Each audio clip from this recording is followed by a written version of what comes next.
Chers frères et sœurs, Shalom, nous célébrons aujourd'hui le 15e dimanche du temps ordinaire de cette année liturgique A et l'évangile est tiré de l'évangile selon Saint Matthieu au 13e chapitre du 1er au 23e verset. Il s'agit en fait de la parabole du semeur. Jésus raconte une parabole à la foule au bord du lac et puis dans cette parabole, il dit qu'un semeur est sorti, le semeur est sorti pour s'aimer. Pour notre méditation, nous allons nous référer à deux questions principales qui sont posées dans le texte après en fait le récit de la parabole.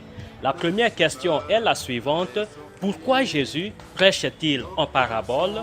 Et la deuxième question concerne la signification même de la parabole du semeur. Commençons par la première question. Le terme parabole, parabolé en grec, signifie comparaison. Et la Bible hébraïque utilise le terme machal pour parler de paraboles, de proverbes, des énigmes, des dictons. Alors, la parabole, en fait, est beaucoup utilisée dans la communication pour nous aider à faire un rapprochement entre notre monde, le monde réel, un domaine d'activité que nous connaissons. Aujourd'hui, il s'agit de l'agriculture, de la sémence, et en fait, l'autre réalité qui est invisible, difficilement saisissable à l'œil nu par l'expérience quotidienne. Et donc, la force de la parabole consiste en fait à nous aider à voir ce qui est invisible, à nous rapprocher de la réalité qui n'est pas de notre monde à travers le récit de ce que nous connaissons. Alors, Matthieu utilise le verbe laleo en grec qui signifie parler.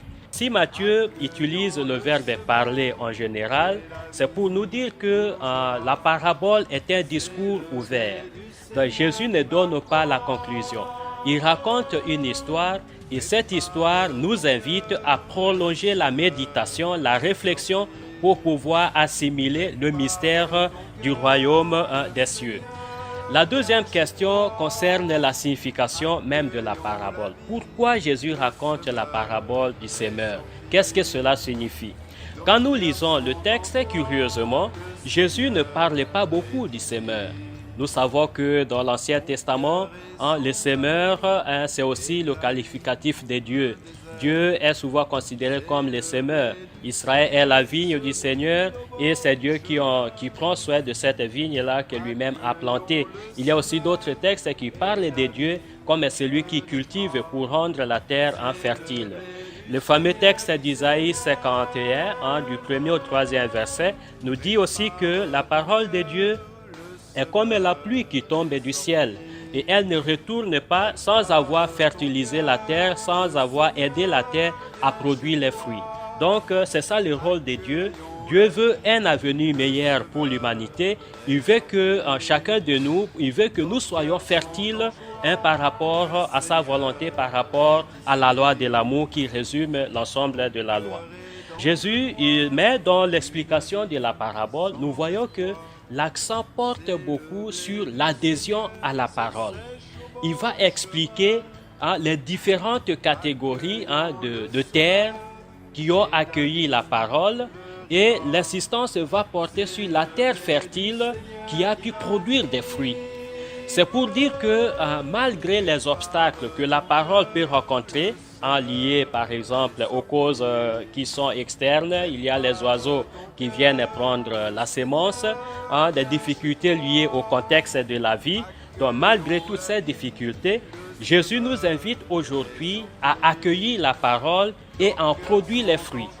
L'insistance se porte sur la production des fruits et cela est important dans l'évangile selon Matthieu. Donc la foi n'est pas seulement le fait de répéter la doctrine. Jésus nous dit qu'il ne suffit pas de l'appeler maître, Seigneur, Seigneur pour entrer dans le royaume des cieux, mais il faut faire la volonté de son Père.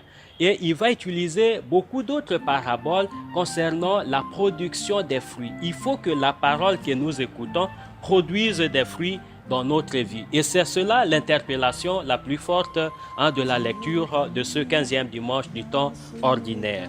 Qu'est-ce que nous faisons de la parole de Dieu? Alors Jésus nous dit que la parole de Dieu tombe dans notre vie comme une sémence. C'est pour dire qu'elle est porteuse de beaucoup de vertus, de beaucoup de grâces. Mais le plus important pour nous, c'est de pouvoir accorder une place centrale à cette parole qui tombe dans nos cœurs. Accorder la place centrale à la parole de Dieu signifie donner justement la place qu'il faut, prendre le temps de méditer la parole de Dieu chaque jour de notre vie, dans notre cœur, prendre le temps de comprendre l'essence des Écritures, et cette méditation doit nous amener à mener une vie qui soit conforme aux enseignements de Jésus. Et c'est cela devenir la terre fertile pour l'Évangile. Nous allons donc demander au Seigneur aujourd'hui la grâce, pas seulement d'écouter sa parole, mais surtout de la mettre en pratique. Quand on met en pratique la parole de Dieu, on l'a bien comprise. Mais quand on s'arrête seulement à la répéter, alors cette parole reste superficielle et donc elle sera étouffée par les épreuves de la vie. Donc nous sommes invités aujourd'hui à demander au Seigneur la grâce de l'écoute, comme la Vierge Marie. Écouter la parole de Dieu, la ruminer dans notre cœur. Il faut que cette parole prenne de la profondeur, qu'elle soit incarnée, intériorisée, méditée, ruminée. Et de cette façon, nous allons demander au Seigneur la force de l'Esprit pour que la parole que nous avons écoutée et méditée dans notre cœur se transforme en une vie. Que la vie de chaque chrétien qui écoute la parabole du semeur aujourd'hui devienne une page d'évangile, c'est-à-dire une vie de charité, de justice, d'amour. Et de cette façon, la parole de Jésus deviendra un champ très fertile, parce que chaque chrétien en porte les fruits, quelles que soient les difficultés de la vie. Je vous souhaite donc bon dimanche chez vous, et que cette parole de vie que nous venons d'écouter nous aide encore à maintenir notre désir, notre adhésion à la parole de Dieu pour témoigner de l'amour partout où nous sommes. Que Dieu Tout-Puissant vous bénisse au nom du Père et du Fils et du Saint-Esprit. Amen. Bon dimanche chez vous.